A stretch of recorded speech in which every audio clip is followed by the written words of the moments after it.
پہلے دن کی دلہن بہو کو اور اپنے دولہا کو ڈوبتے ہوئے دیکھا ہے. جب بھی دجلہ پہ آتی ہوں تو میرے دل کو نشتر لگتے ہیں. وہی بارات جوان بیٹے کی یاد آتی ہے, وہی دھوم دھام مجھے یاد آتی ہے. یہ کہہ کے پھوٹ پھوٹ کر رونے لگی. میرے غوث نے کہا مائی صبر کر, اللہ تیرے لیے انتظام کرتا ہے. اس نے غصے میں اب دیکھا, اب صبر کی تلقین تو سب کر چکے, تمہیں بتا کر فائدہ بھی کیا ہونا تھا. آپ بھی صبر کی تلقین کرتے ہیں, بس یہ جملے کہنے تھے, دل پہ جا کے لگے. وہ خاندان ہی ایسا خاندان ہے کہ کسی کی آنکھ میں آنسو دیکھ نہیں سکتے.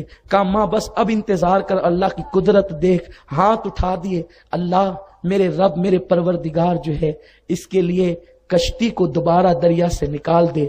ندا آئی, عبد القادر جانتے ہو کتنے برس ہوئے کشتی کو ڈوبے ہوئے؟ پوچھا نہیں مجھ سے. عرض کیا میرے اللہ تو ہی بتا دے. ارشاد ہوا کہ 12 برس ہو چکے ہیں.